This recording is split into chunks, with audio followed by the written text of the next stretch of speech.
Part 1 കാണാത്തവരുണ്ടെങ്കിൽ അത് കണ്ടതിന് ശേഷം ഈ വീഡിയോ കാണുക. അപ്പോൾ നമുക്ക് കഥയിലേക്ക് കടക്കാം. Welcome to into the story.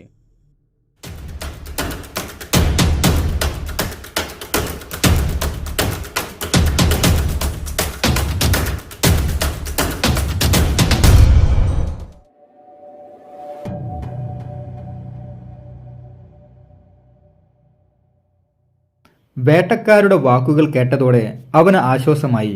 അവൻ പ്രതീക്ഷയോടെ ചോദിച്ചു, ഞാനും നിങ്ങളുടെ കൂടെ വേട്ടയ്ക്കായി വരട്ടെ? പക്ഷേ അവനെ നിരുത്സാഹപ്പെടുത്തിക്കൊണ്ട് അവർ പറഞ്ഞു, വേണ്ട, ഞങ്ങൾ രണ്ടുപേരും മാത്രം മതി. ആവശ്യമുള്ളപ്പോൾ ഞങ്ങൾ നിങ്ങളെ വിളിക്കാമെന്ന്. എന്നാൽ സുഭാഷ് അപ്പോഴൊന്നും അടങ്ങിയില്ല. അവൻ അവരോട് അപേക്ഷിച്ചു, ദയവ് ചെയ്ത് എന്നെയും നിങ്ങളുടെ കൂട്ടത്തിൽ കൂട്ടണം. എനിക്ക് എന്റെ ജ്യേഷ്ഠനെ കൊന്ന കടുവയെ കൊലപ്പെടുത്തണമെന്ന്.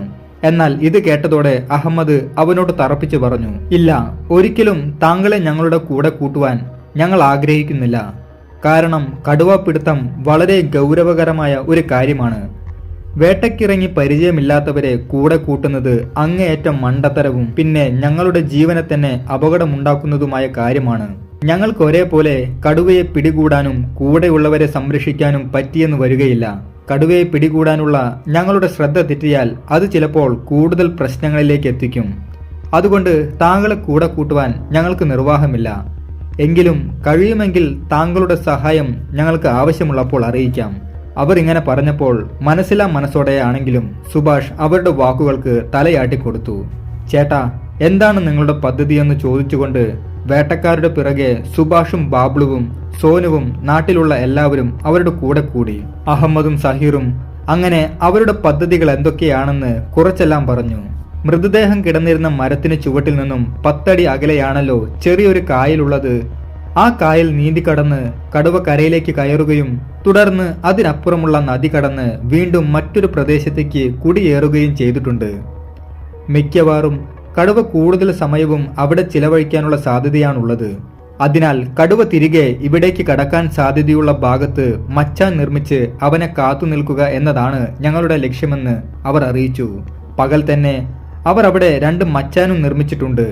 അതുകൊണ്ട് ഇന്ന് രാത്രി മുതൽ ഞങ്ങൾ കടുവയെ പിടികൂടാൻ തയ്യാറാവുകയാണ് എന്ന് അവരറിയിച്ചു. എന്തായാലും നിങ്ങൾ ഗ്രാമവാസികൾ പ്രത്യേകം ശ്രദ്ധിക്കണം. കാരണം അത് വലിയൊരു കടുവയാണ്. അത് മനുഷ്യമാംസം ഭക്ഷിച്ചിരിക്കുന്നു. അതിനാൽ അതിന് വിശപ്പുണ്ടാകുമ്പോൾ അവൻ തിരിച്ചു വരാൻ സാധ്യതയുണ്ട്. സഹീർ അവരോട് പറഞ്ഞു, ഒരു പക്ഷേ ഇന്ന് രാത്രി അവൻ ഇന്നലെ ഉപേക്ഷിച്ചു പോയ ആ മാംസം കണ്ടെടുക്കാനായി തിരികെ വന്നുകൂടായികയില്ല. അതിനാൽ ചിലപ്പോൾ ഇന്ന് രാത്രി തന്നെ അതിനെ കൊലപ്പെടുത്താൻ കഴിയുമായിരിക്കും. എങ്കിലും നിങ്ങൾ ആരും തന്നെ കുറച്ചു സമയം കഴിഞ്ഞാൽ പുറത്തേക്ക് ഇറങ്ങാതിരിക്കാൻ ശ്രമിക്കുക. അവൻ ഏതു വഴിയിലൂടെ ഇങ്ങോട്ട് എത്തുമെന്ന് പറയാൻ പറ്റുകയില്ലല്ലോ. ഏതായാലും വളരെ ധൈര്യശാലിയായ ഒരു കടുവയാണിത്. അല്ലാതെ അവൻ ഇവിടത്തെ കുടിലുകളിലേക്ക് കയറി വന്ന് മനുഷ്യരെ ആക്രമിക്കാനുള്ള ധൈര്യം കാണിക്കുകയില്ലല്ലോ. ഈ കാര്യമെല്ലാം സംസാരിച്ചുകൊണ്ട് മൃതദേഹം കിടന്ന മരത്തിന് ചുവട്ടിലേക്ക് അവരെത്തി. അവിടെ ആകെ കഴുകി വൃത്തിയാക്കിയിട്ടുണ്ടായിരുന്നു അവർ. വികാസിന്റെ ശരീരം കിടന്നിരുന്ന ആ മരത്തിന് തൊട്ടപ്പുറത്തുള്ള മരത്തിൽ ഒരു മച്ചാൻ നിർമ്മിച്ചു. അതിന് നേരെയായി 20 അടി അകലെയുള്ള മറ്റൊരു മരത്തിലും അവരൊരു മച്ചാൻ നിർമ്മിച്ചിട്ടുണ്ടായിരുന്നു. രണ്ടുപേരും ഈ മച്ചാനിൽ കയറിയിരിക്കും. അതിനുശേഷം കടുവ വന്നാൽ അതിനെ വെടിവെച്ച് പിടിക്കും. വേട്ടക്കാരുടെ നിർദ്ദേശപ്രകാരം ഒരു ചെറിയ എരുമക്കുട്ടിയെ അവർ അവിടേക്ക് കൊണ്ടുവന്നിട്ടുണ്ടായിരുന്നു. ആ എരുമക്കുട്ടിയെ മരത്തിനു ചുവട്ടിൽ കെട്ടിയിടണം. അതിനുശേഷം മച്ചാനിൽ കയറിയിരുന്ന് കടുവയെ കാത്തിരിക്കാം എന്നതായിരുന്നു അവർ ചിന്തിച്ചിരുന്നത്. ആ കാര്യങ്ങൾ നാട്ടുകാരോട് പറഞ്ഞപ്പോൾ അവരെല്ലാം അതിന് സമ്മതം മൂളി. തുടർന്ന് കുറച്ചു കഴിഞ്ഞപ്പോൾ അവരെയെല്ലാം നായാട്ടുകാർ തിരികെ ഗ്രാമത്തിലേക്ക് പറഞ്ഞുവിട്ടു. അതിനുശേഷം ആ നാട്ടുകാർ നൽകിയ ഭക്ഷണങ്ങൾ കഴിക്കുവാൻ തുടങ്ങി. അവർ പരസ്പരം പറഞ്ഞു, ഈ സുഭാഷിന്റെ സംസാരം ചില നേരത്ത് എനിക്ക് ദേഷ്യം വരുന്നുണ്ട് എന്ന്. അവന്റെ വിഷമം എനിക്കറിയാം. എങ്കിലും അവൻ ആവശ്യമില്ലാത്ത ചോദ്യങ്ങളാണ് ചോദിക്കുന്നത്.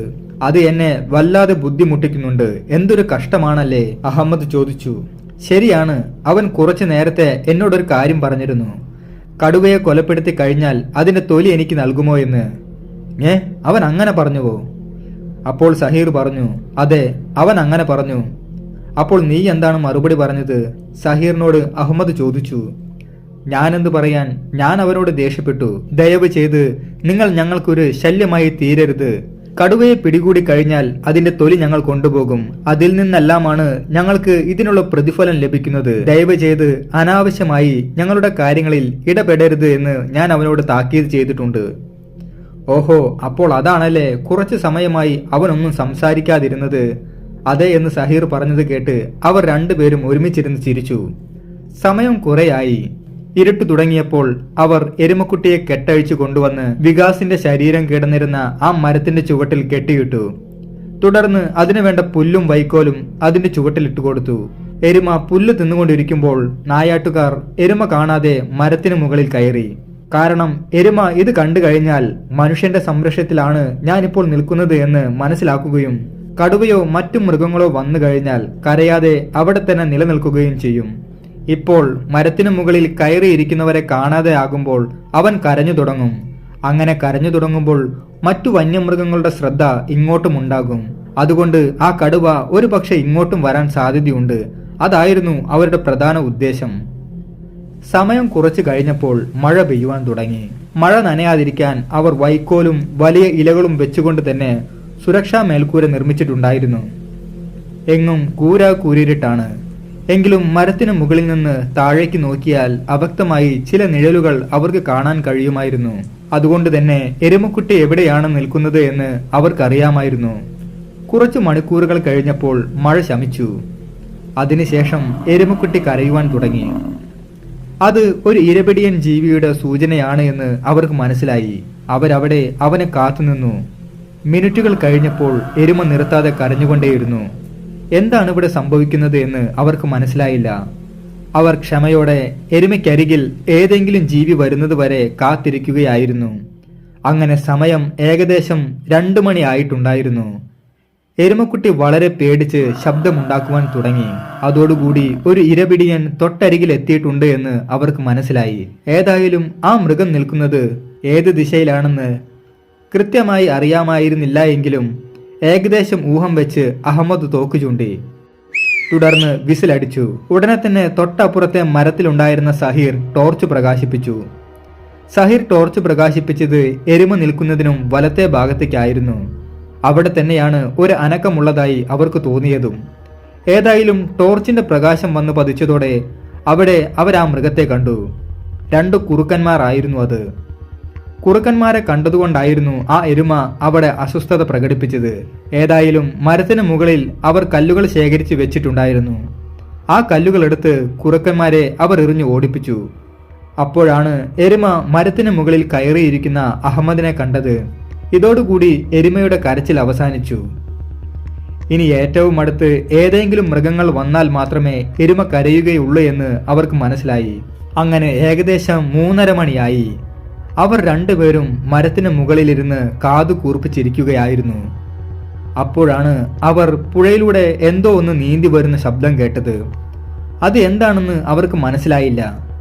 ആ ശബ്ദം വന്നത് കുറച്ചകലെ നിന്നായിരുന്നു. എന്തായാലും മറുകരയിൽ നിന്ന് ഇക്കരയ്ക്കായിരുന്നു ആ ശബ്ദം വന്നെത്തിയത്. അത് ആ ക്രൂരനായ കടുവ തന്നെയായിരിക്കുമോ? അവർ സംശയത്തോടെ ഇരുന്നു. താഴെ നിൽക്കുന്ന എരുമ കരയാത്തതുകൊണ്ട് തന്നെ കടുവ ആ എരുമയെ കണ്ടിട്ടുണ്ടോ എന്ന് അറിയുകയില്ല. എങ്കിലും അവർ മരത്തിന് മുകളിലിരുന്ന് ചുമയ്ക്കാനും ചില ശബ്ദങ്ങൾ ഉണ്ടാക്കുവാനും തുടങ്ങി. എന്നാൽ അതെല്ലാം വെറുതെയായിരുന്നു. കുറെ സമയം ഇരുന്നിട്ടും ആ കടുവയുടെ സാമീപ്യം അവർക്ക് മനസ്സിലാക്കാൻ കഴിഞ്ഞില്ല. അതുമല്ലെങ്കിൽ ആ കടുവ അവരുടെ മുന്നിൽ പ്രത്യക്ഷപ്പെട്ടതേയില്ല. അങ്ങനെ സമയം 5 മണിയായി. എങ്ങും വെളിച്ചം ചെറിയ രീതിയിൽ പരന്നു തുടങ്ങി. അതോടുകൂടി ഇനി ഈ പകൽ സമയത്ത് കടുവ ഇവിടേക്ക് എത്തില്ല എന്ന് അവർക്ക് മനസ്സിലായി. എങ്കിലും കുറച്ചു സമയം കൂടി അവർ അവിടെ കാത്തുനിന്നു. 6 മണി വരെ അവർ ആ മരത്തിനു മുകളിൽ തന്നെ ഇരുന്നു. അപ്പോഴാണ് നാട്ടുകാർ അവിടേക്ക് ഓടി വന്നെത്തിയത്. അവരെല്ലാം ആകാംക്ഷയോടെയാണ് അവിടേക്ക് എത്തിയത്. കാരണം തലേ ദിവസം ഇവർ പോകുമ്പോൾ കടുവ രാത്രിയിൽ വരാനുള്ള സാധ്യത ഉണ്ട് എന്ന് വേട്ടക്കാർ പറഞ്ഞിരുന്നുവല്ലോ. അതുകൊണ്ട് തന്നെ കടുവ വന്നോ, കടുവയെ വെടിവെക്കാൻ പറ്റിയോ, അതെങ്ങനെയാണ് രക്ഷപ്പെട്ടത് എന്നിങ്ങനെയുള്ള ചോദ്യങ്ങൾ ചോദിക്കുവാൻ തുടങ്ങി അവർ. എന്നാൽ കടുവയെ കണ്ടില്ല, കടുവയുടെ യാതൊരു സൂചനയും അവർക്ക് ലഭിച്ചില്ല എന്ന് പറഞ്ഞതോടുകൂടി നാട്ടുകാർക്കെല്ലാം ചെറിയൊരു വിഷമമുണ്ടായി.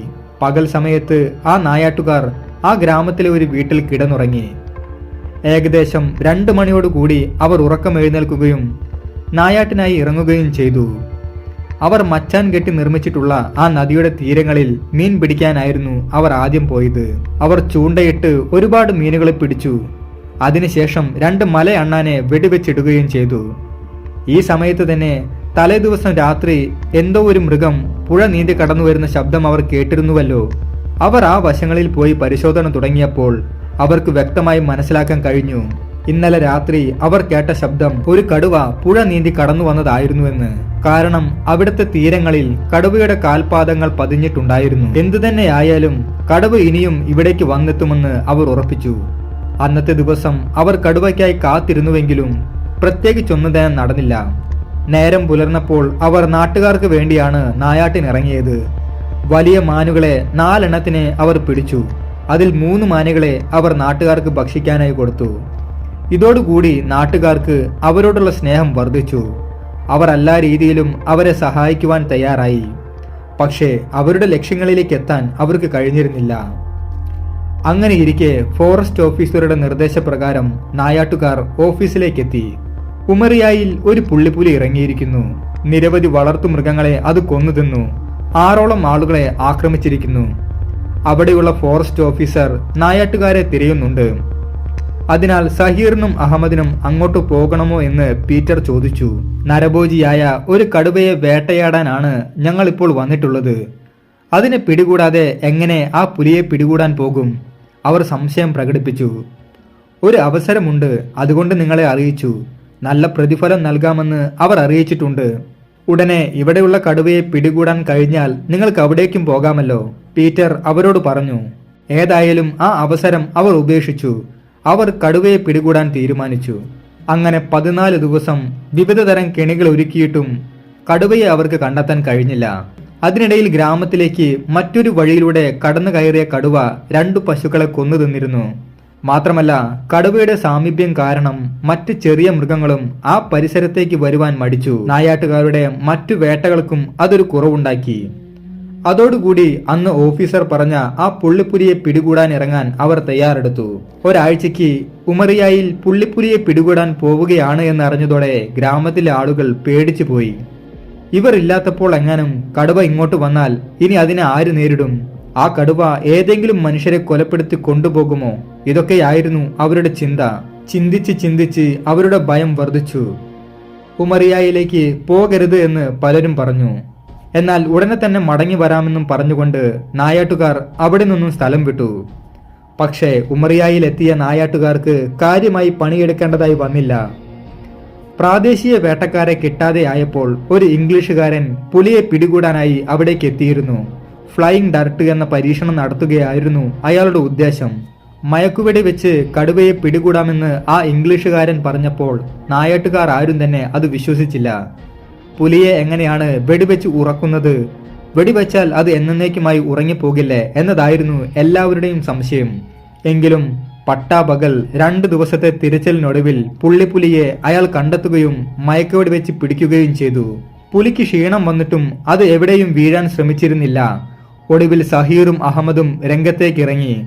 വലകൾ സംഘടിപ്പിച്ച് കടുവയെ അവർ വലയ്ക്കുള്ളിലാക്കി ആ ഇംഗ്ലീഷുകാരനെ സഹായിച്ചു. പിന്നീട് പുലിയെ മൃഗശാലയിലേക്ക് മാറ്റി എന്നാണ് അറിയാൻ കഴിഞ്ഞത്. എന്നാൽ കടുവ ഇറങ്ങിയ സിദ്ദി ഗ്രാമത്തിൽ പ്രതീക്ഷിച്ചത് പോലെ തന്നെ സംഭവിച്ചു. നായാട്ടുകാർ പോയി 5-ാം ദിവസം ക്രൂരനായ കടുവ ഗ്രാമത്തിൽ ഇറങ്ങി. തേൻ ശേഖരിക്കാൻ പോയ 2 പേരെയാണ് കടുവ അന്ന് ആക്രമിച്ചത്.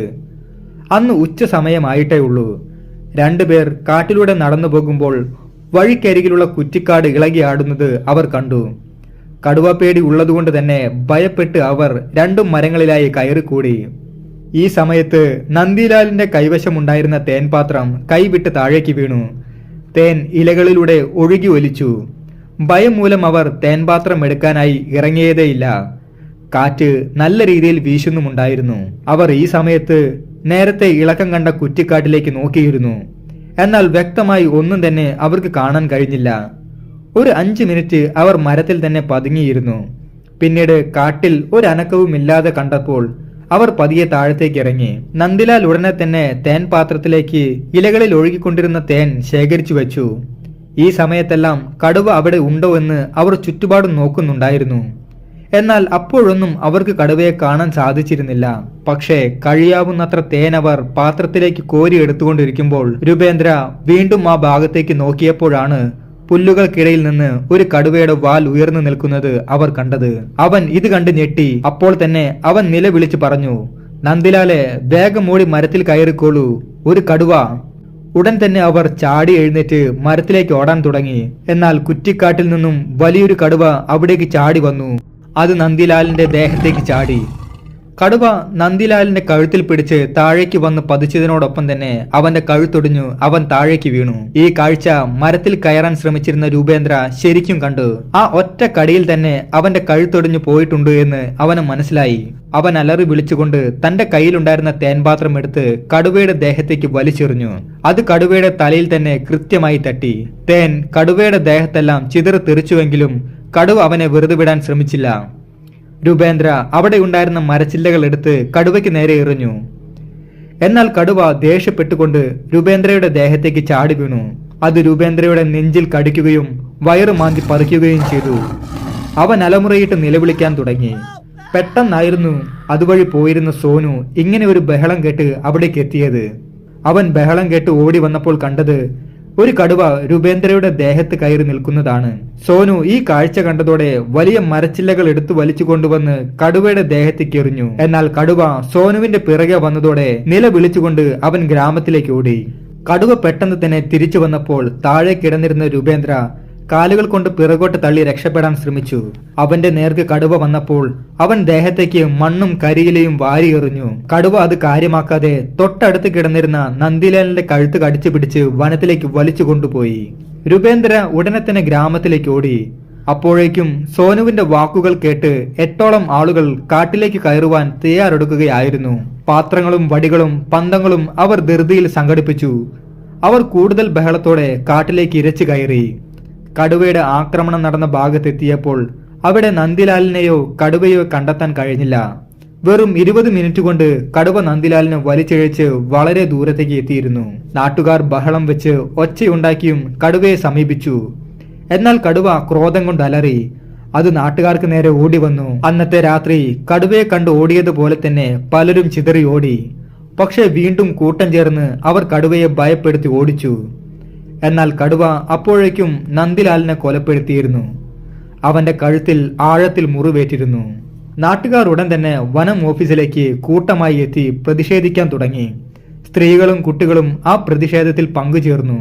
ആ നായാട്ടുകാരെ ഇനി ഇവിടെ വേണ്ട, മറ്റു മികച്ച വേട്ടക്കാരെ കൊണ്ടുവരണമെന്ന് അവർ ആവശ്യപ്പെട്ടു. എന്നാൽ വേട്ടക്കാരുടെ അഭാവത്തെക്കുറിച്ചും നായാട്ടുകാർ പോയ സാഹചര്യത്തെക്കുറിച്ചും ഓഫീസർ അവരോട് സംസാരിച്ചു.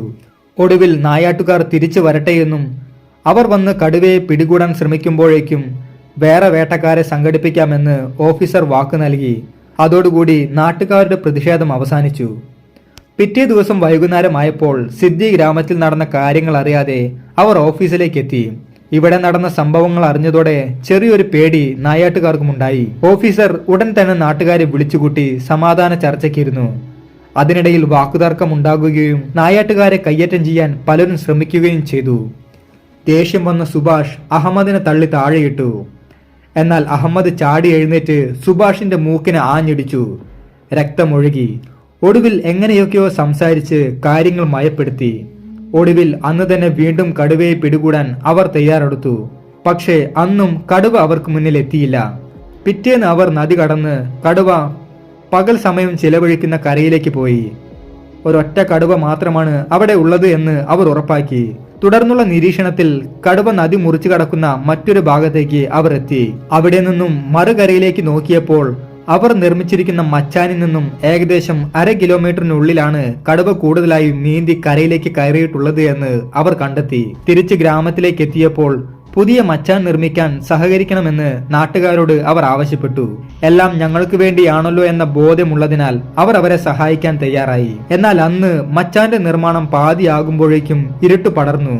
അതോടുകൂടി ഇന്ന് രാത്രി കൂടി പഴയ മച്ചാനിൽ ഇരിക്കാൻ അവർ നിർബന്ധിതരായി. എരുമ, ആട് എന്നിവയെ പലപ്പോഴായി കെണിയാക്കിയിട്ട് ഒന്നും സംഭവിച്ചിട്ടില്ലായിരുന്നുവല്ലോ. അന്ന് കെണിക്കായി കൊണ്ടുവന്നിരുന്ന തവിട്ട് നിറമുള്ള ആടിനെ മാറ്റി വെളുത്ത ആടിനെ അവർ കെട്ടിയിട്ടു. അങ്ങനെ സമയം 7:30 നേരം വൈകിയിരിക്കുന്നു. ഭക്ഷണം കഴിച്ച് കൈ കഴുകി വേഗത്തിൽ അവർ ഇരുമരങ്ങളിലും കയറിയിരുന്നു. വെളുത്ത ആട് മരത്തിന് മുകളിൽ ആളുണ്ട് എന്നറിഞ്ഞിട്ടും നിർത്താതെ കരഞ്ഞുകൊണ്ടിരുന്നു. മറ്റുള്ള ആടുകളെ പോലെ നിർത്തി നിർത്തി കരയാതെ ഒരു പാട്ട് പോലെ നീളത്തിൽ അവൻ കരഞ്ഞു. ഇന്നെന്തായാലും കടുവ വരുമെന്ന് അവർ കരുതി. എന്നാൽ അർദ്ധരാത്രിയായിട്ടും മറ്റൊന്നും സംഭവിച്ചില്ല. പെട്ടെന്ന് ഒരു കേഴമാൻ അവർക്കരികിലായി ഒരു അപായ സൂചന ഉണ്ടാക്കി. അത് ഒരു വശത്തേക്ക് ഓടിപ്പോകുന്നത് അവർ കേട്ടു. എന്നാൽ തൊട്ടു പിറകെ തന്നെ 8-10 മാനുകളും ഓടിപ്പോയി. അവർ അക്ഷമരായി കടുവയ്ക്ക് വേണ്ടി കാത്തുനിന്നു. ആട് അവന്റെ ഗാനം തുടർന്നുകൊണ്ടേയിരുന്നു. വീണ്ടും മണിക്കൂറുകൾ കടന്നുപോയി. 3:15 ആയപ്പോഴാണ് അവരൊരു കാര്യം ശ്രദ്ധിച്ചത്. ആടിന്റെ കരച്ചിലിന്റെ താളം മാറിയിരിക്കുന്നു. നിർത്തി നിർത്തി എന്തോ സംസാരിക്കുന്നത് പോലെ ആയിരുന്നു അതിന്റെ ശബ്ദം. അവർ കാതു കൂർപ്പിച്ചപ്പോൾ ഉണങ്ങിയ ഇലകളിൽ കാൽ വെച്ചുകൊണ്ട് ഒരു മൃഗം കടന്നു വരുന്നത് അവർ അറിഞ്ഞു. അഹമ്മദ് തോക്ക് കയ്യിലെടുത്തു. ആട് പെട്ടെന്ന് കരഞ്ഞുകൊണ്ട് ആരിൽ നിന്ന് ഓടി രക്ഷപ്പെടാൻ ശ്രമിക്കുന്നത് പോലെ വെപ്രാളമുണ്ടാക്കി. പെട്ടെന്ന് ഒരു ശബ്ദമുണ്ടായി. സഹീർ ഇരിക്കുന്ന മരത്തിന്റെ ചുവട്ടിൽ നിന്നായിരുന്നു ആ ശബ്ദം. അഹമ്മദിന് കാര്യം മനസ്സിലായി. സഹീറിന്റെ കയ്യിലെ ടോർച്ച് താഴെ വീണിരിക്കുന്നു. രണ്ടുപേരും ഒന്നും മിണ്ടിയില്ല. ഇനിയുള്ള ടോർച്ച് അഹമ്മദിന്റെ കയ്യിലാണുള്ളത്. ആ ടോർച്ച് എടുക്കാനും പ്രകാശിപ്പിക്കാനും കടുവ എവിടെയാണെന്ന് നോക്കാനും പറ്റിയ സമയവും സാഹചര്യവും കഴിഞ്ഞു പോയിരിക്കുന്നു. കടുവ ആടിനരികിൽ എത്തിയിരിക്കുന്നു. അഹമ്മദ് ഇരുട്ടിൽ സൂക്ഷിച്ചു നോക്കി. വെളുത്ത 2 കണ്ണുകൾ കാണുന്നുണ്ട്. അത് ആടിൽ നിന്നും 12 അടി അകലെയാണ് ഉള്ളത്. ഈ ഒരു സമയം നല്ലതാണെന്ന് അഹമ്മദ് ഉറപ്പിച്ചു. അവൻ കാഞ്ചിയിൽ വിരൽ വെച്ചു. അതിൽ അമർത്താൻ ശ്രമിച്ചപ്പോൾ സഹീറിന്റെ ശബ്ദം പുറത്തേക്ക് വന്നു. വല്ലതും കാണാൻ കഴിയുന്നുണ്ടോ? അഹമ്മദിന്റെ നെഞ്ചിൽ അമ്പു കയറിയതുപോലെ അവന് തോന്നി. വളരെ മികച്ച അവസരം വന്നപ്പോൾ അതിന് തടയായി സഹീർ. ശബ്ദം കേട്ട ഉടനെ കടുവയുടെ കണ്ണുകൾ മുകളിലേക്ക് ഉയർന്നു. സെക്കൻഡുകൾ കൊണ്ട് കാണുന്നുണ്ട് എന്ന് പറഞ്ഞുകൊണ്ട് അഹമ്മദ് വിരൽ അമർത്തി. തിരയുടെ ശബ്ദത്തിൽ നിന്നും കടുവയ്ക്ക് വെടികൊണ്ടിട്ടുണ്ട് എന്ന് അവർക്ക് മനസ്സിലായി. എന്നാൽ വെടികൊണ്ട ശബ്ദമുണ്ടാക്കാതെ അത് പുല്ലുകളെയും ഇലകളെയും ഇളക്കി മറിച്ച് ഓടുന്നതും താഴെ വീണ് പിടയുന്നതും അവർ കാതോർത്ത് കേട്ടു. കടുവ വീണോ? അഹമ്മദ് ചോദിച്ചു. കേട്ടിട്ട് വീണു എന്നാണ് തോന്നുന്നത്. പക്ഷേ ജീവനോടെ ഉണ്ടെങ്കിലോ? അവൻ ടോർച്ച് പ്രകാശിപ്പിച്ചു നോക്കി. എന്നാൽ മരങ്ങൾ കാരണം കൃത്യമായും അവന് കാണാൻ കഴിഞ്ഞില്ല. സഹീർ മരത്തിൽ നിന്നും വേഗം താഴേക്കിറങ്ങി. അഹമ്മദ് ടോർച്ച് പ്രകാശിപ്പിച്ച് അവന്റെ ടോർച്ച് കാണിച്ചു കൊടുത്തു. അവൻ ഉടനെ തന്നെ അത് കയ്യിലെടുക്കുകയും മരത്തിലേക്ക് കയറുകയും ചെയ്തു. അവനും മരത്തിനു മുകളിലിരുന്ന് ടോർച്ച് പ്രകാശിപ്പിച്ച് കടുവയെ തിരഞ്ഞു. എന്നാൽ കുറ്റിക്കാടും മരങ്ങളും കാരണം അവനും ഒന്നും കണ്ടെത്താൻ കഴിഞ്ഞില്ല. കുറച്ചു സമയം കഴിഞ്ഞാൽ വെളിച്ചമിങ്ങെത്തും. അതുവരെ കാത്തിരിക്കാമെന്ന് അവർ തീരുമാനിച്ചു. രാവിലെ 5:30 ആയപ്പോൾ വനത്തിൽ വെളിച്ചം പറന്നെത്തി. അവർ കടുവയെ തിരയുവാനായി മരത്തിൽ നിന്നും താഴേക്കിറങ്ങി. അവിടെ നിന്നും ഏതാനും ചുവടുകൾ മുന്നോട്ട് നടന്നപ്പോൾ പുലർച്ചെ വെടിവെച്ചിട്ട ആ ജീവിയെ കണ്ട് അവർ അന്തം വിട്ടു. അത് ഒരു കടുവയായിരുന്നില്ല, ഒരു കുട്ടി പുലിയായിരുന്നു. തിര അവന്റെ കഴുത്തിലൂടെ തുളഞ്ഞു കയറി പോയിരിക്കുന്നു. നാക്ക് പുറത്തേക്കിട്ട് നിശ്ചലനായി അവൻ അവിടെ കിടക്കുന്നു. നാട്ടുകാർ പലരും പലപ്പോഴായി ഈ കുട്ടിപ്പുലിയെക്കുറിച്ച് അവരോട് പറഞ്ഞിരുന്നു. അവൻ അത്ര പ്രശ്നമുള്ള പുലിയല്ല എന്നും അതിനെ ഉപദ്രവിക്കരുത് എന്നെല്ലാം അവർ പറഞ്ഞിട്ടുണ്ടായിരുന്നു. പക്ഷേ അതിന്റെ ജീവൻ തന്നെ ഇപ്പോഴിതാ ഇല്ലാതായിരിക്കുന്നു. നാട്ടുകാരും ഓഫീസറും അറിഞ്ഞാൽ പ്രശ്നമുണ്ടാകും.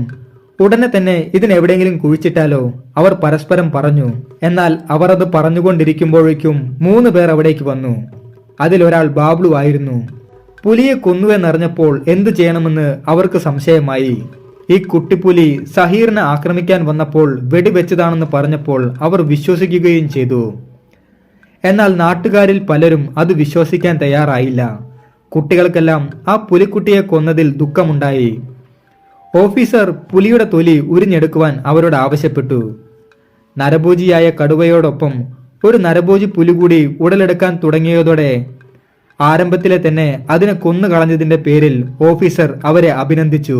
എന്നാൽ വർഷങ്ങൾക്കിപ്പുറമാണ് ഓഫീസർ യഥാർത്ഥ കാര്യം മനസ്സിലാക്കി നായാട്ടുകാരെ സംരക്ഷിക്കാൻ നടത്തിയ നാടകമാണെന്ന് പലരും അറിഞ്ഞത് തന്നെ. ഇനി ഈ നായാട്ടുകാരെ ഈ ഓഫീസർ ഇങ്ങനെ സംരക്ഷിക്കുന്നതിനും വേറൊരു കാരണമുണ്ട്. 2 വർഷങ്ങൾക്ക് മുൻപേ ഒരു കടുവ കരാറുകാരനെ ആക്രമിച്ചിരുന്നു. സാമ്പത്തികമായ വലിയൊരു കുടുംബത്തിലെ ആളായിരുന്നു ആ മരണപ്പെട്ടത്. അതുകൊണ്ട് തന്നെ അന്ന് കടുവയെ പിടികൂടാൻ പറഞ്ഞുകൊണ്ട് കരാറുകാരന്റെ കുടുംബം വളരെയേറെ സമ്മർദ്ദമുണ്ടാക്കിയിരുന്നു. ആ സമയത്താണ് സഹീറിനെയും അഹമ്മദിനെയും നിർബന്ധിച്ച് കടുവ വേട്ടയ്ക്കായി പീറ്റർ ഇറക്കിയത്. അതിനുശേഷം വികാസിനെ കടുവ കൊലപ്പെടുത്തുമ്പോൾ അന്ന് രാത്രി ഫോറസ്റ്റ് ഓഫീസിൽ സഹീറും അഹമ്മദും ഉണ്ടായിരുന്നു. പന്നായ്ക്ക് സമീപം കാട്ടിൽ 2 തവണയായി 4 ആനകളെ ആരൊക്കെയോ കൊലപ്പെടുത്തി കൊമ്പ് മുറിച്ചെടുത്തിരുന്നു. ആ വേട്ടക്കാരെ തിരഞ്ഞിറങ്ങിയ പോലീസിന്റെ കയ്യിൽപ്പെട്ടത് സഹീറും അഹമ്മദുമായിരുന്നു. ഈ വിഷയത്തിൽ നിരപരാധിയായ ഇവരെ അവിടുത്തെ ഓഫീസർ നന്നായി പെരുമാറി. ഒടുവിൽ ഈ നായാട്ടുകാരെ പീറ്ററിന് അറിയാവുന്നവരാണ് എന്ന് അറിയിച്ചപ്പോഴാണ് അവർ ഇവരെ വെറുതെ വിട്ടത്. അല്ല എങ്കിൽ തെറ്റുകാരല്ല എന്ന് അറിഞ്ഞിട്ടും കേസ് അവരുടെ തലയിൽ കെട്ടിവെക്കുമായിരുന്നു അവർ. ഈ കാര്യങ്ങളെല്ലാം സംസാരിക്കാനായി നാട്ടുകാർ പീറ്ററിന്റെ അടുത്ത് എത്തിയപ്പോഴാണ് ഇവിടുത്തെ കടുവയുടെ ആക്രമണങ്ങൾ ഉണ്ടായത്. തങ്ങളെ സഹായിച്ച പീറ്ററിന് വേണ്ടി ഈ കടുവ വേട്ട അവർ സ്വമേധയാ ഏറ്റെടുക്കുകയായിരുന്നു. ഈ കാര്യം നാട്ടുകാർ അറിഞ്ഞത് ഈ ഓഫീസർ സ്ഥലം മാറി പോയതിനു ശേഷമാണ്. അതും നായാട്ടുകാർ പറഞ്ഞാണ് അറിഞ്ഞത് തന്നെ. ഏതായാലും ഓഫീസറുടെ അനുമോദനങ്ങൾക്ക് പുറമെ ചില നാട്ടുകാരും നായാട്ടുകാരെ പ്രശംസിച്ചു. അന്ന് നേരം വൈകിയാണെങ്കിലും പകുതി പണിയിൽ നിർത്തിവെച്ച മച്ചാന്റെ നിർമ്മാണം അവർ പൂർത്തീകരിച്ചു. അന്നും രാത്രിയിൽ അവർ വളരെയധികം ശ്രദ്ധയോടെ കടുവയെ കാത്തിരുന്നപ്പോൾ ഒരു ജീവി പുഴ നീന്തി കടക്കുന്നതായി അവർക്ക് മനസ്സിലായി. അത് ആ കടുവ തന്നെയാണെന്ന് അവർ ഉറപ്പിച്ചു. ആട് നിലവിളി തുടർന്നുകൊണ്ടേയിരുന്നു. ഇന്നത്തെ ദിവസം കൂടുതൽ ഇരുട്ടു പരക്കുമെന്ന് അവർക്കറിയാമായിരുന്നതിനാൽ കൊഴിഞ്ഞു വീണ ഇലകളിൽ വെളുത്ത നിറമുള്ള ഇലകൾ അവർ പല ഭാഗങ്ങളിലായി വിതറിയിട്ടിട്ടുണ്ടായിരുന്നു. ഒരു നിഴൽ ഇലകളിൽ വന്നു പതിച്ചാൽ എളുപ്പം അറിയാനായിരുന്നു അവർ അങ്ങനെ ചെയ്തത്. കടുവ സാവധാനം കെണിയെ സമീപിക്കുമ്പോൾ വെടിവെക്കാനായി 2 പേരും കാത്തിരുന്നു. പെട്ടെന്ന് ആടിന്റെ മുന്നിലൂടെ ഒരു മൃഗം വേഗത്തിൽ നടന്നു പോകുന്നത് അവർ 2 പേരും കണ്ടു. കടുവയായിരുന്നു അത്. ഇതെന്തു പറ്റി? തൊട്ടുമുന്നിൽ ഒരാട് ഒച്ച വെച്ചുകൊണ്ടിരിക്കുമ്പോൾ അതിനെ വകവയ്ക്കാതെ കടുവ ഗ്രാമത്തിലേക്ക് പോയിരിക്കുന്നു. കടുവയുടെ ഭാഗത്തു നിന്നും ഇങ്ങനെ ഒരു നീക്കം സ്വപ്നത്തിൽ പോലും അവർ കരുതിയിരുന്നില്ല. അതുകൊണ്ട് തന്നെ തോക്ക് കടുവയ്ക്ക് നേരെ ചൂണ്ടുവാൻ പോലും അവർക്ക് കഴിഞ്ഞില്ല. മനുഷ്യമാംസത്തിന്റെ രുചി അവന് വളരെയധികം ഇഷ്ടമായിരിക്കുന്നു. അതുകൊണ്ട് തന്നെയാകും അവൻ ഗ്രാമത്തിലേക്ക് നടക്കുന്നത് എന്ന് അവർ കരുതി. കടുവ മുന്നോട്ട് കുറേം കൂടി പോയി എന്നറിഞ്ഞതോടെ സഹീർ പറഞ്ഞു, അഹമ്മദ്, നീ കണ്ടില്ലേ ആ ഭീമൻ കടുവയെ?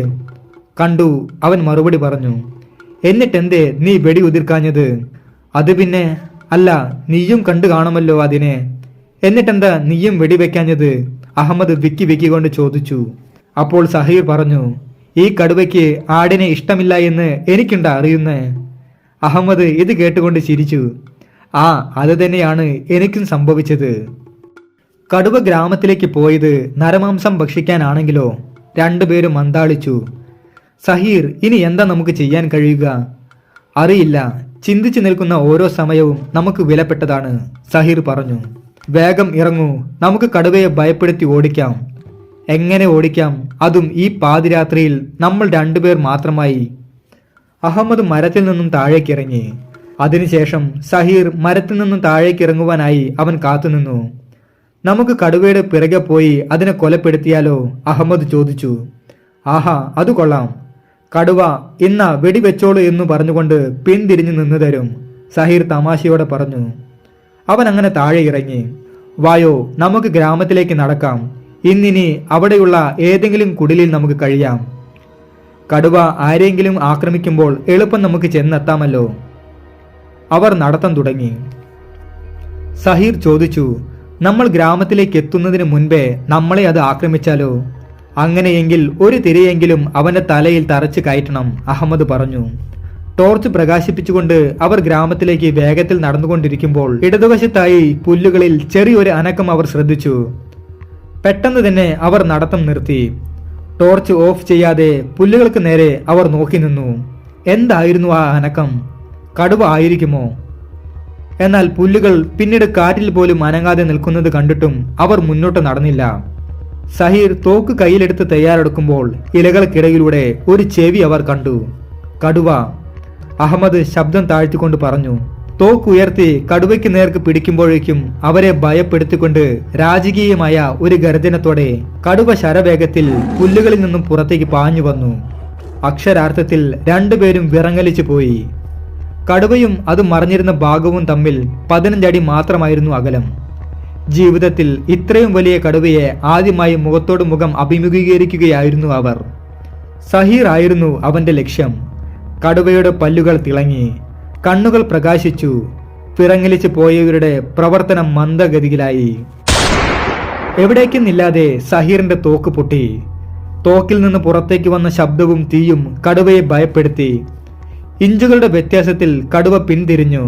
അവന്റെ വാൽ ഭാഗവും പിറകു വശവും സഹീറിന്റെ ദേഹത്തേക്ക് വന്നിടിച്ചു. ഒരു കുട്ടി കളിപ്പാട്ടം വലിച്ചെറിഞ്ഞതുപോലെ സഹീർ തെറിച്ചു വീണു. എന്നാൽ ഇത്രയും ഭീമമായ ശരീരമുള്ള ഒരു കടുവയുടെ വരവ് കണ്ട് അഹമ്മദും പിറകോട്ട് മറഞ്ഞു വീണിരുന്നു. അവൻ ഉടനെ തന്നെ തോക്കെടുത്ത് കടുവ ഓടിയ ഭാഗത്തേക്ക് നോക്കി വെടിവെച്ചു. അവർ രണ്ടുപേരും കടുവയെ ഓടിക്കാനായി ഒച്ചവെച്ചു. എടാ എഴുന്നേൽക്ക്, വേഗം നടക്ക്, അഹമ്മദ് ഉറക്കെ പറഞ്ഞു. രണ്ടുപേരും പലപ്പോഴായി തിരിഞ്ഞു നോക്കിക്കൊണ്ട് ഗ്രാമത്തിലേക്ക് ഓടി.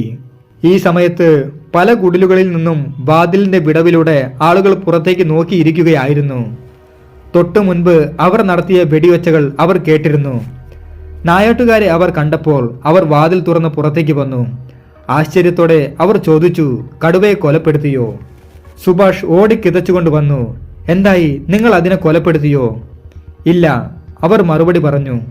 പിന്നെ എന്താണ് വെടിവെച്ചകൾ കേട്ടത്? അവരെല്ലാം സംശയത്തോടെ ചോദിച്ചു. സംഭവിച്ച കാര്യങ്ങളെല്ലാം അവർ പറഞ്ഞപ്പോൾ എല്ലാവരിലും നിരാശ പടർന്നു. ബാബ്ലു നിരാശയോടെ സഹീറിനോട് പറഞ്ഞു, ഇത്രയും നാൾ കടുവ നിങ്ങളുടെ മുന്നിൽ വരുന്നില്ല എന്നായിരുന്നു പറഞ്ഞിരുന്നത്. ഇപ്പോൾ മുന്നിൽ വന്നിട്ടും ഒന്നും ചെയ്യാൻ പറ്റിയില്ല. സത്യത്തിൽ നിങ്ങളെ കൊണ്ട് ഞങ്ങൾക്ക് എന്തെങ്കിലും പ്രയോജനം ഉണ്ടാകുമോ? ഇത് കേട്ട് അഭിമാനം നഷ്ടപ്പെട്ട പോലെ സഹീർ തല കുനിച്ചു.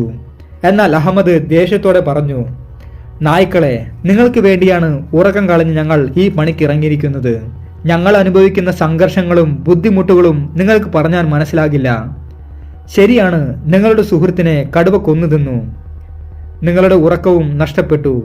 നിങ്ങളുടെ ബുദ്ധിമുട്ട് ഞങ്ങൾക്കറിയാം. നിങ്ങളുടെ കൂട്ടത്തിലെ ആളുകളായി ഞങ്ങളെ കാണാൻ ശ്രമിക്കുക. ഈ കടുവ നമ്മുടെ പ്രശ്നമാണ്. ദയവ് ചെയ്ത് ഞങ്ങളെ അവഹേളിക്കരുത്. അഹമ്മദ് പറഞ്ഞു നിർത്തിയപ്പോൾ വലിയൊരു നിശബ്ദത പടർന്നു. പെട്ടെന്ന് സോനു പറഞ്ഞു, നിങ്ങൾ എന്റെ കുടിലിലേക്ക് വരൂ, ഇന്ന് അവിടെ കൂടാമെന്ന്. അങ്ങനെ അന്ന് രാത്രിയിലെ രംഗം അവിടെ അവസാനിച്ചു. കടുവ ആ വഴിക്ക് വന്നതുമില്ല. പിറ്റേന്ന് രാവിലെ തന്നെ അവർ കെട്ടിയിട്ടിട്ടുണ്ടായിരുന്ന ആടിനിരയിലേക്ക് ഓടി. കടുവ ആടിനെ പിടിച്ചു കാണുമോ? എന്നാൽ അവരെ അത്ഭുതപ്പെടുത്തിക്കൊണ്ട് ആട് പുലുകൾ ചവച്ചരിച്ച് തിന്നുകയായിരുന്നു. അന്ന് ഗ്രാമവാസികൾ വളരെയധികം സ്നേഹത്തോടെ അവരോട് പെരുമാറി. അഹമ്മദിന്റെ വാക്കുകൾ ഫലം കണ്ടിരുന്നു. വൈകുന്നേരമായപ്പോൾ വെളുത്ത ആടിനെ മാറ്റി അവർ തവിട്ട് നിറമുള്ള ആടിനെ കെട്ടിയിട്ടു. പതിവ് പോലെ മച്ചാനിൽ കയറി അവർ കടുവയ്ക്കായി കാത്തിരുന്നു. ദിവസങ്ങളായുള്ള കൊതുകുകളുടെ ആക്രമണം അവരെ ഭ്രാന്ത് പിടിപ്പിക്കുന്നുണ്ടായിരുന്നു. ആട് ഒന്നും തന്നെ മിണ്ടാതെ താഴെ പുല്ലുകൾ ചവച്ചു നിന്നു. രാത്രി 12 മണിയായപ്പോൾ ആട് കരയുവാൻ തുടങ്ങി. കടുവ വന്നെത്തിയെന്ന് അവർക്ക് തോന്നി. കടുവയുടെ വരവിനായി കാത്തു നിന്നപ്പോൾ നിരവധി കാലൊച്ചകൾ അവർ കേട്ടു. ഇന്നും മാൻകൂട്ടം വന്നെത്തിയെന്ന് അവർ കരുതി. എന്നാൽ ആ ശബ്ദം മരത്തിന് ചുവട്ടിലെത്തിയതും ആട് വേദന കൊണ്ട് നിലവിളിക്കുവാൻ തുടങ്ങി. 8ഓളം വരുന്ന കുറുക്കന്മാർ ആടിനെ വളഞ്ഞ് ആക്രമിക്കാൻ തുടങ്ങി. മരത്തിന് മുകളിലിരുന്ന് ടോർച്ച് പ്രകാശിപ്പിച്ചിട്ടും ആ കുറുക്കന്മാർ ഓടിയതേയില്ല. ആടിന്റെ കാലിലും വാലിലും കഴുത്തിലും അവർ കടിച്ചു വലിക്കുകയായിരുന്നു. ഉടനെ തന്നെ രണ്ടുപേരും കല്ലുകൾ വാരിയെടുത്ത് കുറുക്കന്മാരെ എറിഞ്ഞു ഓടിപ്പിച്ചു. ആടിന് കാര്യമായി തന്നെ പരിക്ക് പറ്റി. ആട് കരച്ചിൽ അവസാനിപ്പിക്കാതെ നിൽക്കുന്നത് കണ്ടപ്പോൾ കടുവ തീർച്ചയായും ഇപ്പോൾ വരുമെന്ന് അവർ കരുതി. വേദന കൊണ്ട് കരയുമ്പോഴും ഇല പെറുക്കി തിന്നാൻ അവൻ മടിയൊന്നും കാണിച്ചില്ല. എന്നാൽ അവരുടെ പ്രതീക്ഷകൾ തെറ്റിപ്പോയി. കടുവ അന്നും വന്നില്ല. രാവിലെ ആടിനെ അഴിച്ച് ഗ്രാമത്തിലേക്ക് കൊണ്ടുപോകുമ്പോൾ പരിക്ക് പറ്റിയിട്ടും ഊർജ്ജസ്വലനായി ആട് വേഗം നടന്നു. മരുന്നുകൾ വെച്ച് മുറിവുകൾ ഉണക്കാൻ ശ്രമിച്ചപ്പോൾ തേച്ചു വെച്ച പച്ചമരുന്നുകൾ അവൻ അകത്താക്കി. എന്നാൽ വൈകുന്നേരമാകുമ്പോഴേക്കും അവൻ ക്ഷീണിച്ച് ഒരു വശത്തേക്ക് കിടന്നു. ഇനി എന്തായാലും ആടിന് വെച്ച് പരീക്ഷണം വേണ്ട എന്ന് അവർ തീരുമാനിച്ചു. 2 പശുക്കളെ കടുവ മുൻപ് ആക്രമിച്ചു കൊന്നു തിന്നിരുന്നുവല്ലോ. അതിനാൽ കടുവയെ ആകർഷിക്കാൻ പശുവിനെ ഉപയോഗിക്കുവാൻ അവർ തീരുമാനിച്ചു. ഗുർവിൻ സേട്ടുവിന്റെ വെളുത്ത ഒരു പശുവിനെ തന്നെ അവർ കെണിക്കായി കണ്ടെത്തി. അന്നത്തെ ദിവസം അവർ മറ്റു പദ്ധതികൾ തയ്യാറാക്കി. പകൽ നദിക്കരയിൽ 14ഓളം കുട്ടികളെ കൊണ്ടുവന്ന് കുളിപ്പിക്കുകയും കളിപ്പിക്കുകയും ചെയ്തു. കന്നുകാലികളെ പകൽ മുഴുവൻ നദിക്ക് സമീപം മേയാൻ വിടുകയും എല്ലാവരും അതിന് കാവലിരിക്കുകയും ചെയ്തു. നദിക്ക് തൊട്ടപ്പുറമുള്ള വനത്തിലിരുന്ന് കടുവ ഇതെല്ലാം കാണുന്നുണ്ടാകുമെന്ന് കരുതിയാണ് അവർ അങ്ങനെ ചെയ്തത്. ഇതെല്ലാം കണ്ടു കഴിഞ്ഞാൽ ഇരുട്ട് പരക്കുമ്പോഴേക്കും കടുവ അവിടേക്ക് ചേക്കേറും. അങ്ങനെ കന്നുകാലികളെ കെട്ടഴിച്ച് കൊണ്ടുപോകുമ്പോൾ ബോധപൂർവം ആ വെളുത്ത പശുവിനെ മാത്രം അവർ അവിടെ നിർത്തി. അമാവാസിയെല്ലാം കഴിഞ്ഞ് ചന്ദ്രൻ വെളിച്ചം തന്നു തുടങ്ങിയിട്ടുണ്ടായിരുന്നു. അതിനാൽ കടുവ രാത്രി വന്നാൽ വളരെ പ്രയാസപ്പെടാതെ തന്നെ അതിനെ കാണാൻ കഴിയുമെന്ന് അവർക്കറിയാമായിരുന്നു. ഇത്തവണ പശുവിനെ അവർ ഇരിക്കുന്ന 2 മരങ്ങൾക്ക് നടുവിൽ ഒരു കുറ്റിയിലായി കെട്ടിയിട്ടിട്ടുണ്ടായിരുന്നു. ടോർച്ചിന്റെ സഹായമില്ലാതെ 2 പേർക്കും വെടിവെക്കാമെന്ന് ആഗ്രഹിച്ചായിരുന്നു ആ പദ്ധതി. രാത്രിയായി. ഒരു മൂങ്ങ കരഞ്ഞുകൊണ്ട് സഹീർ ഇരിക്കുന്ന മരത്തിന്റെ ഏറ്റവും മുകളിലെ കൊമ്പിൽ വന്നിരുന്നു. വളരെയധികം നിശബ്ദതയായിരുന്നു അപ്പോൾ. 8 മണിയായപ്പോൾ അവരുടെ കാതുകളിൽ കാലൊച്ചകൾ കേൾക്കാൻ തുടങ്ങി. വീണ്ടും ആ കുറുക്കന്മാരുടെ കൂട്ടമായിരുന്നു അത്. അവർ പശുവിന് ചുറ്റും വട്ടമിട്ട് നടന്നു. കുറുക്കന്മാർ പരസ്പരം ചർച്ച ചെയ്യാൻ തുടങ്ങി. നീ കാലിൽ കടിക്കുക, അവൻ കഴുത്തിൽ കടിക്കുക, മറ്റവൻ വയറിലും കടിക്കുക. ഇതെല്ലാം കണ്ട് സഹീർ ദേഷ്യത്തോടെ പറഞ്ഞു, ഒരെണ്ണത്തിന് വെടിവെച്ച് പൊട്ടിക്കാൻ പോവുകയാണ് ഞാൻ. ഏയ്, അത് പാടില്ല, തോക്ക് ഉപയോഗിക്കല്ലേ, അഹമ്മദ് പറഞ്ഞു. ടോർച്ച് പ്രകാശിപ്പിച്ചപ്പോൾ 3 കുറുക്കന്മാർ നിങ്ങൾ പിന്നെയും വന്നോ എന്ന് ചോദിക്കും പോലെ ശബ്ദമുണ്ടാക്കി അവിടെ നിന്നും മാറി നിന്നു. സഹീർ വലിയൊരു കല്ലെടുത്ത് ഉന്നം പിടിച്ച് ഒരെണ്ണത്തിന്റെ പുറത്തേക്ക് തന്നെ ഒരു ഏറ് വെച്ച് കൊടുത്തു. അവനായിരുന്നു നേതാവെന്ന് തോന്നുന്നു. അവൻ ഓടിയതിന് പിന്നാലെ തന്നെ ബാക്കിയുള്ളവരും ഒച്ച വെച്ചുകൊണ്ട് ഓടിപ്പോയി. അഹമ്മദ് ആശങ്കയോടെ പറഞ്ഞു, നാശം, ഈ ബഹളമെല്ലാം കേട്ട് കടുവ വരാതിരിക്കുമോ? കാത്തിരിക്കാം, അല്ലാതെന്ത് ചെയ്യാനാണ്, സഹീർ പറഞ്ഞു. വീണ്ടും അക്ഷമരായി അവർ കാത്തിരിപ്പ് തുടങ്ങി. മൂങ്ങ 2 തവണ കരഞ്ഞു. ഉറക്കം വരുന്നുണ്ട്, സഹീർ പറഞ്ഞു. അഹമ്മദ് ഒന്നും തന്നെ മിണ്ടിയില്ല. കടുവ നദി കടക്കുന്നുണ്ടോ എന്നറിയാനായി അവർ കാതുകൾ കൂർപ്പിച്ചു. എന്നാൽ അങ്ങനെ ഒരു ശബ്ദം പോലും അവർ കേട്ടതേയില്ല. മിനിറ്റുകൾ കഴിഞ്ഞുപോയി. 10 മണിയാകാറായി. ഒരു കേഴമാൻ അപായ സൂചന ഉണ്ടാക്കി. സഹീർ ഇരിക്കുന്ന മരത്തിന്റെ ഇടതുവശത്തു നിന്നുമായിരുന്നു അത് കരഞ്ഞത്. 5 മിനിറ്റ് കഴിഞ്ഞതോടെ പക്ഷികൾ ഒരു ചില്ലയിൽ നിന്നും മറ്റൊരു ചില്ലയിലേക്ക് ചേക്കേറുന്ന ശബ്ദം അവർ കേട്ടു. 150 മീറ്റർ അകലെ നിന്നായിരുന്നു ആ ശബ്ദം വന്നത്. കടുവ പശുവിന്റെ സാമീപ്യം തിരിച്ചറിഞ്ഞിട്ടുണ്ടാകുമോ? പശുവാണെങ്കിൽ കരയുന്നുമില്ല. അഹമ്മദ് കല്ലെടുത്ത് പശുവിനെ എറിഞ്ഞു. ഒന്ന് മുരണ്ടു എന്നല്ലാതെ വേറൊരു ശബ്ദവും അവൻ ഉണ്ടാക്കിയില്ല. വീണ്ടും മിനിറ്റുകൾ കഴിഞ്ഞു. പെട്ടെന്ന് പശു കയറു വലിച്ച് അങ്ങോട്ടും ഇങ്ങോട്ടും ഓടുവാൻ തുടങ്ങി. അതിനോടൊപ്പം തന്നെ കരിയിലകളിൽ കാലുവെച്ചു വരുന്ന നേർത്ത ശബ്ദവും ഉണ്ടായി. അഹമ്മദ് തോക്ക് തയ്യാറാക്കി. സഹീറിന് അവൻ ഇരിക്കുന്ന മരത്തിന്റെ മറ കാരണം ഒന്നും കാണാൻ കഴിഞ്ഞില്ല. ആ കാലൊച്ച സഹീർ ഇരിക്കുന്ന മരത്തിന്റെ തൊട്ടു പിറകിലായി എത്തി. അഹമ്മദ് ഉന്നം പിടിച്ചു നിന്നു. എന്നാൽ അവനും കടുവയെ കൃത്യമായി കാണാൻ പറ്റിയിരുന്നില്ല. സഹീറിന് ഉറപ്പായിരുന്നു ഞങ്ങളിൽ ഏറ്റവും കൃത്യമായി വെടിവെക്കാൻ അഹമ്മദ് കഴിഞ്ഞേ ഞാനുള്ളൂ എന്ന്. അതുകൊണ്ട് തന്നെ ആദ്യത്തെ അവസരം അഹമ്മദിന് വിട്ടുകൊടുത്തിട്ടുണ്ടായിരുന്നു. അഹമ്മദ് കണ്ണുകൾ ഇരുട്ടിലേക്ക് തുറപ്പിച്ചു. അതാ ആ ഭീമൻ കടുവ അരങ്ങിലേക്ക് എത്തിയിരിക്കുന്നു. കുറച്ചും കൂടി മുന്നോട്ട് വന്നാൽ ലക്ഷ്യം കൃത്യമാണ്. അവൻ അതിനായി കാത്തുനിന്നു. കടുവ മുന്നോട്ട് 2 അടി വെച്ചു. പശു അമറുവാൻ തുടങ്ങി. പശുവിനെ നോക്കിക്കൊണ്ട് കടുവ ഒന്ന് പതുങ്ങിയിരുന്നു. അവന്റെ ശരീരം അവൻ തറയിൽ ഉറപ്പിച്ചു.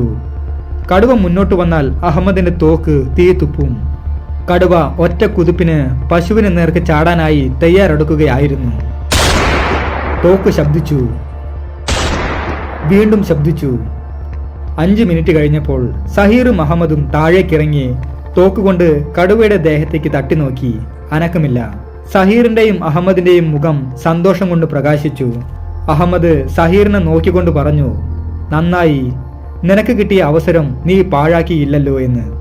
യഥാർത്ഥത്തിൽ ആദ്യത്തെ വെടിപൊട്ടിയത് സഹീറിന്റെ തോക്കിൽ നിന്നുമായിരുന്നു. കടുവ പശുവിനെ പിടികൂടാനായി ശരീരം മണ്ണിൽ ഉറപ്പിച്ച് നിരങ്ങി നീങ്ങി വന്നപ്പോൾ മച്ചാനിൽ ഇരുന്നിരുന്ന സഹീർ കൃത്യമായും അതിനെ കണ്ടു.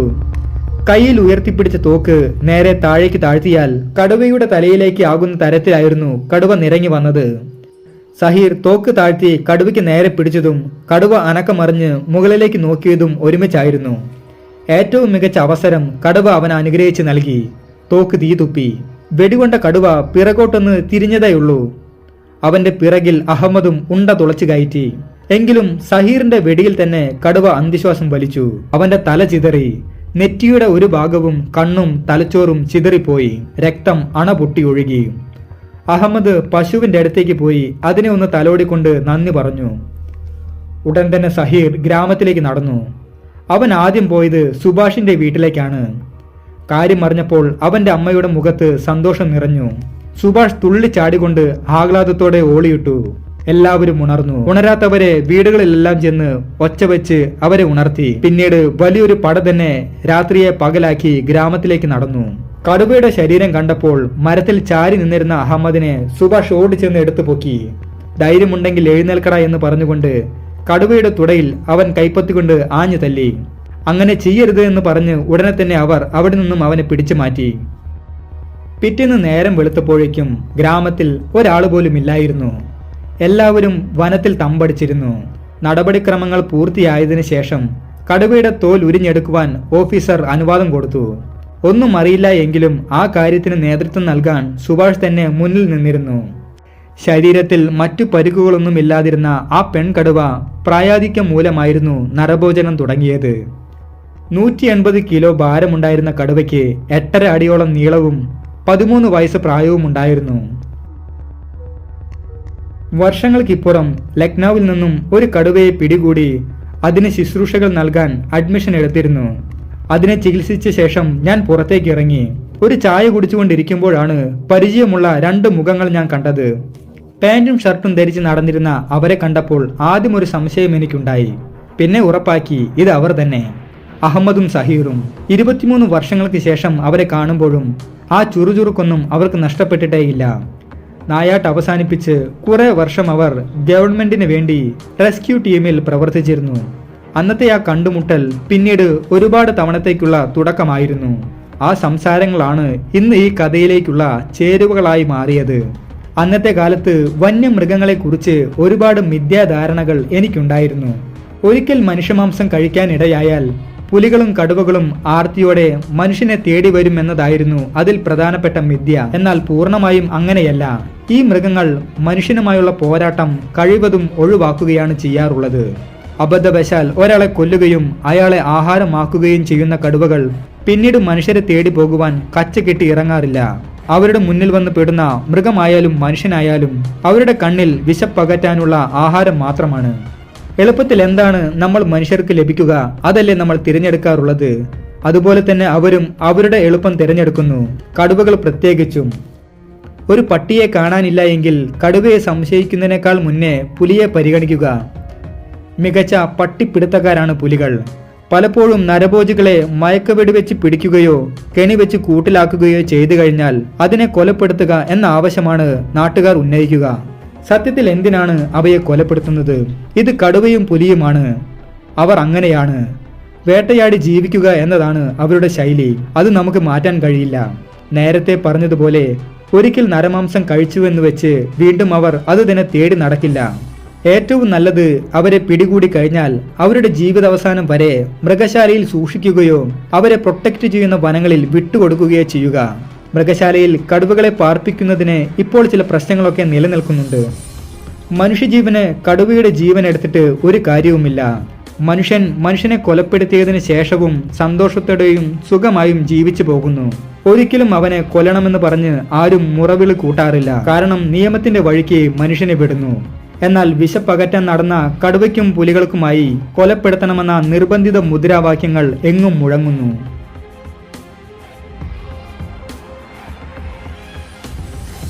നമസ്കാരം. സിദ്ധി ഗ്രാമത്തിൽ നടന്ന ഈ കടുവ വേട്ട കഥ നിങ്ങൾക്ക് ഇഷ്ടമായി എന്ന് കരുതുന്നു. ഈ കഥ ഇഷ്ടപ്പെട്ടുവെങ്കിൽ ചാനൽ സബ്സ്ക്രൈബ് ചെയ്യാനും ലൈക്ക് ചെയ്യാനും കമന്റ് ചെയ്യാനും മറക്കരുത്. അപ്പോൾ പുതിയൊരു കഥയുമായി കണ്ടുമുട്ടുന്നത് വരെ എല്ലാവർക്കും നന്ദി, നമസ്കാരം.